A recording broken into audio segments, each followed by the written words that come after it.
नमस्कार जी सभी को। केडी नेचुरल में आपका स्वागत है। आज मैं एक कहानी के माध्यम से आपको कुछ संदेश देना चाहती हूँ। एक बार एक गांव में एक गरीब किसान रहता था। उसके दो बेटे थे। गरीब तो था ही था, लेकिन बेचारा वो किस्मत का मारा भी था। एक बेटा अंधा था, बड़ा था वो, और छोटा बेटा था वो बिल्कुल ही निकम्मा था, गंवार था, कोई काम नहीं करता था।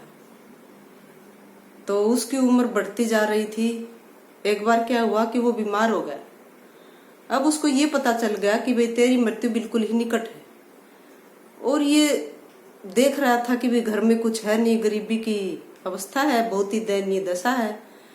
तो उसने छोटे बेटे को बड़े बेटे का हाथ देते हुए कहा कि देखो बेटा, तुम इसका हाथ कभी भी मत छोड़ना, ये अंधा है, देख नहीं सकता है। अगर तू खाना खाए तो तू आप खाने से पहले इसको खिला देना। तो इतना जब कहते हैं तो छोटा बेटा, छोटा भी होता है, बहुत ही भावुक हो जाता है, और वो अपने पिता की बात मानते हुए कहता है कि मैं पिताजी इसका कभी भी साथ नहीं छोड़ूंगा, हमेशा इसको अपने साथ रखूंगा। तो उसके पिताजी की मृत्यु हो जाती है, दोनों भाई अकेले रह जाते हैं। माँ पहले ही जा चुकी होती है। तो उनका काम चलाना बड़ा ही मुश्किल होता है। मेहनत मजदूरी करके वो छोटा बेटा है, वो अपने दोनों भाइयों का पेट पालता है। लेकिन धीरे धीरे क्या होता है कि उनकी स्थिति बहुत ही दयनीय हो जाती है। कभी काम मिलता है, कभी नहीं मिलता है, यहाँ तक कि रोटी के भी लाले पड़ जाते हैं। तो एक दिन वो छोटा बेटा दुखी हो जाता है, कहता है भाई इसका तो सारा काम करना, सारी उम्र का करना, कि भाई अगर ये रहेगा ना तो मैं इसके साथ तो सुखी नहीं रह सकता। तो ऐसा मन में सोच लेता है वो, और ऐसा सोच के अपने बड़े भाई को लेके वो जंगल में निकल जाता है। और जब शाम होती है तो जंगल में उसको छोड़ के और एक रस्सी से बांध के आ जाता है। वो घर आ जाता है तो और उसको ये कह के आता है कि तू थोड़ी देर रुक, मैं अभी यहीं आता हूँ। जब वो अंधा उसका भाई होता है, वो सोचता है भी बहुत देर हो गई, अंधेरा होने को होता है, और जंगल में पशुओं की आवाज, जंगली जानवरों की आवाज आने लग जाती है। तो वो बहुत ही भयभीत होता है और जोर जोर से रोने लग जाता है। कहता है कि बोलूं तो भी मुश्किल, अभी बस इसी तरफ आ जाएंगे। तो वो कहता है कि क्या करूं क्या करूं मैं। उसको याद आता है कि एक छुरी तेरे साथ है। उस छुरी से वो उस रस्सी को काट लेता है और उस पेड़ के ऊपर चढ़ जाता है। और जब थोड़ी सी देर में देखता है तो एक एक करके बहुत से पशु, बहुत से जानवर उस पेड़ के नीचे आ जाते हैं। तो वो आके क्या करते हैं कि कहानी सुनाते हैं। सारे बहुत सारी अपनी अपनी अपनी अपनी कहानी सुना देते हैं। लेकिन फिर एक चीता होता है, ये क्या है कि रहस्य में कहानी सुनाता है। वो पशु कहते हैं भाई आप रहस्य में कहानी सुनाते हो, आज कोई नई रहस्य में कहानी सुनाओ। कहता है कि हाँ भाई है मेरे पास रहस्य में कहानी। तो कहता है कि सुनाओ फिर क्या कहानी है। कहता है कि यहाँ से थोड़ी सी दूर एक नगर है और उसमें सारे लोग कुरूप हैं। कहता है कि कोई भी सुंदर नहीं है, और कहता है कि वो अपंग है, कोई काम नहीं कर सकते, वो सारा दिन ऐसे ही पड़े रहते हैं। तो बोला ना उनकी एक विस्मयपूर्ण ढंग से एक विचित्र बीमारी ने उनको घेर रखा है, और कहता है कोई भी डॉक्टर, कोई भी वैद्य उसका कोई इलाज नहीं कर सकता। तो वो जब चीता सुनाता है तो वो ऊपर चढ़ा हुआ सुनता है सारा। फिर वो सुन लेता है सारा। कहता है कि भाई मेरे पास है इसका इलाज, तो और तो कोई जानता ही नहीं। तो कहता है भाई क्या इलाज है। भले अगर उस नगर में से कोई बड़े से बर्तन में दूध लाकर और उस सांप को पिला देना, तो वो सांप शराब के कारण वहां पर रहता है, और वो शराब जगह छोड़ जाएगा सांप, और उसका शराब भी वहां से जगह ही छोड़ देगा, वो मुक्त हो जाएंगे शराब से। तो वो लड़का सुन रहा होता है, वो कहता है भाई चलो ठीक है, ये काम तो मैं कर लूंगा। वो ऐसा सुन के वहीं पेड़ के ऊपर ही रहता है। फिर कहता है भी बहुत बढ़िया, सारे ओ वही बहुत बढ़िया, सारे जानवर उसको धन्यवाद देते हैं, थैंक यू करते हैं उसका। तो ठीक है, फिर आगे आती है भेड़िए की बारी। अब भेड़िया कहता है भाई एक रहस्य में तो मैं भी सुनाता हूँ कहानी, एक बात बताता हूँ। बोले भाई आप भी बताओ। तो बोले तेरी रहस्य में बात क्या है।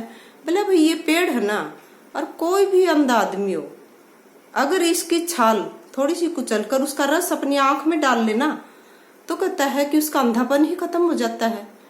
अरे सारे बोले वाह वाह वाह। आपने तो बहुत अच्छी बात बताई। तो वो अंधा लड़का ऊपर होता है, अपनी छुरी से थोड़ी सी छाल काटता है कोमल कोमल और ऐसे निचोड़ के अपनी आंख में डाल लेता है और उसका तो सारा अंधेरा खत्म हो जाता है और दिखने लग जाता है। फिर कहते हैं भी शेर राजा अब तो आपका नंबर है और आपको राजा की तरह ही बढ़िया सी कहानी सुनानी है। बोले ठीक है अभी मैं भी सुना देता हूँ। तो सारे कहानी सुनते हैं। बोला भाई यहाँ से थोड़ी सी दूर एक नगर है और वहां पर एक रानी है ना, राजकुमारी है, वो बहुत ही बीमार है।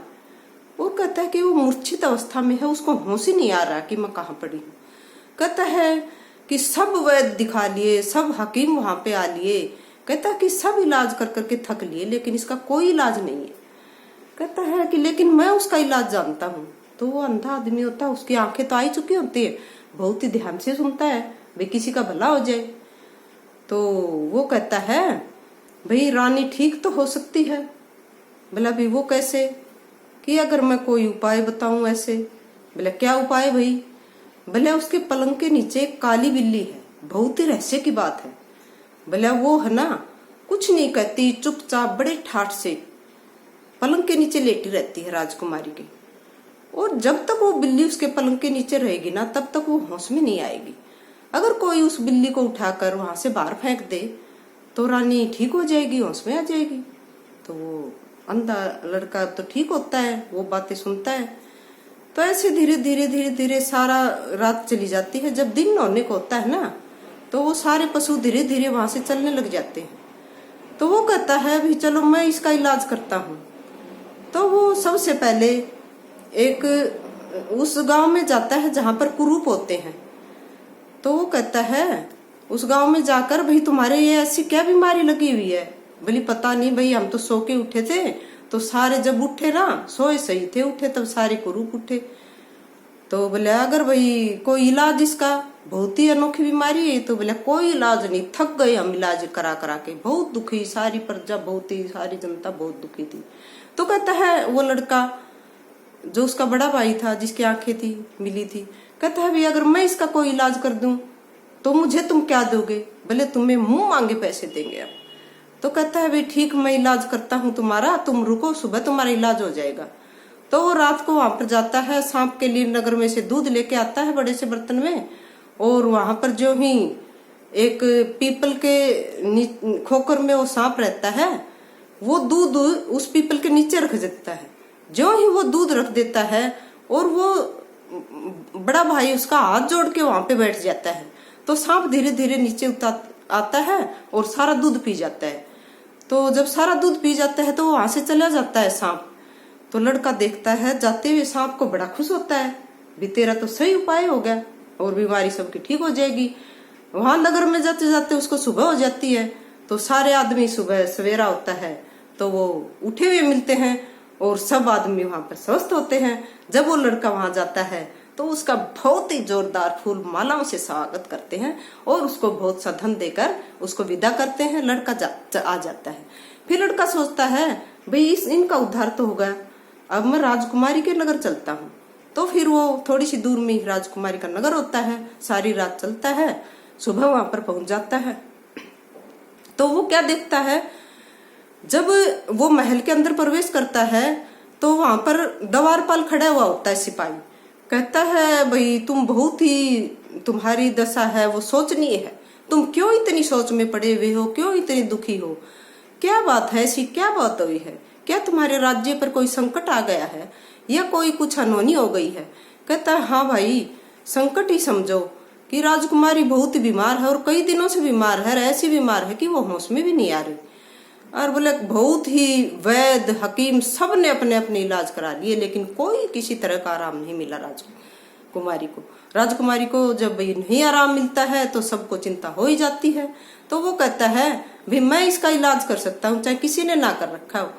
तो वो कहता है ये बात तो राजा जाने, मैं तो क्या बताऊं। तो वो राजा के पास ये बात पहुंचा देता है। तो वो कहता है कि भाई मुझे अंदर आने दोगे तभी तो मैं कुछ करूंगा। तो सारे वैद्य हकीम वहां पर इकट्ठे हो जाते हैं।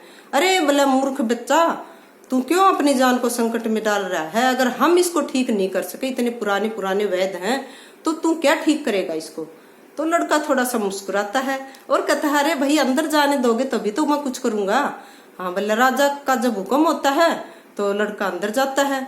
अंदर जाके वो देखता है कि रानी एक कोमल से उसका गद्दा होता है और बेड के ऊपर अचेत अवस्था में ऐसे सोई हुई मिलती।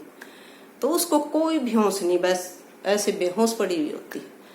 तो वो देखता है भाई, वो कहता है कि उसको देखने के लिए बहुत से आदमी लोग वहां पर अंदर घुस जाते हैं उसी रूम में, रानी के में, राजकुमारी के में। तो वो कहता है भी देखो सारे बाहर जाओ। वो बाहर चले जाते हैं। तो उसको तो याद होता है ना भी वो बिल्ली ढूंढनी होती है।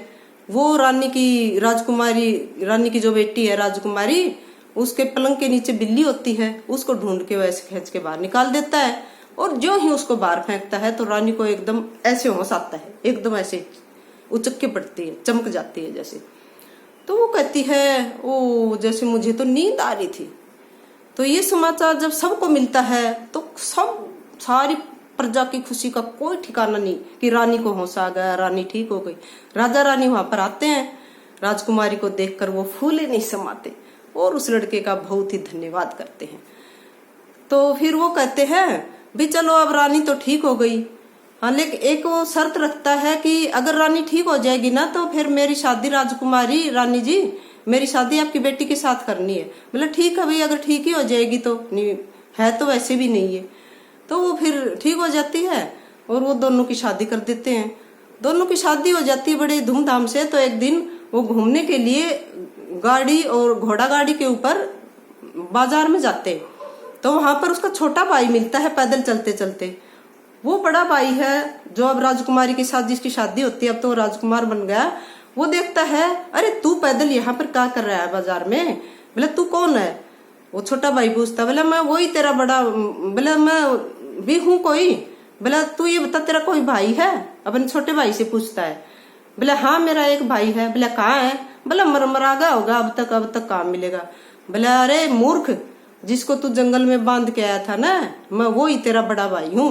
और देखो मैंने अच्छे कर्म किए तो आज देखो मेरे कर्मों का फल है, मैं राजकुमारी के साथ मेरी शादी है।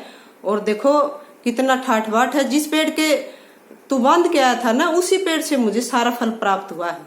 जितने भी ये मेरे को अमीरी का जो शान शौकत की चीज मिली है सारी उसी के द्वारा मिली है। तो ठीक है भाई। फिर वो सोचता है अरे तेरा बड़ा भाई तो इतना अमीर बन गया, अब तू भी उस पेड़ के ऊपर चढ़ जा जाके। जब वो पेड़ के ऊपर बैठ जाता है तो वही जानवर बारी बारी से आ जाते हैं, सारे इकट्ठे हो जाते हैं। फिर वो कहानी सुनाते हैं, देखो भाई कितना भला था वो अंधा लड़का था, यहीं से अपनी आंखें ठीक करके गया है इस पेड़ से ही। फिर बोले उस गांव में जाकर सारे कुरूप थे उनको ठीक कर दिया उसने अपने बुद्धि के बल से। और फिर कहता है कि उसने अपनी बुद्धि के बल से ही राजकुमारी को ठीक कर दिया। तो इसमें कहानी से ये शिक्षा मिलती है ना। फिर वो ऊपर बैठ जाता है तो वो कहता है अरे, वो गिद्दड़ कहता है अरे देखो ऊपर कोई बैठा है, कुछ सफेद सफेद चमक रहा है। हाँ बोले है भाई कोई आदमी है। कहते हैं चिल ऊपर जाकर इसको नोच डालो। चिल उसको नोच डालती है और नीचे करके लहू लुहान हो जाता है और उसकी मृत्यु हो जाती है। उसको अपने किए हुए की सजा मिल जाती है छोटे भाई को। इस कहानी से हमें शिक्षा मिलती है कि हमें कभी भी किसी का दिल दुखाना नहीं चाहिए, नसीब अपना अपना होता है। अगर वीडियो अच्छी लगे तो लाइक करना मत भूलिए, सब्सक्राइब करना तो बिल्कुल भी मत भूलना।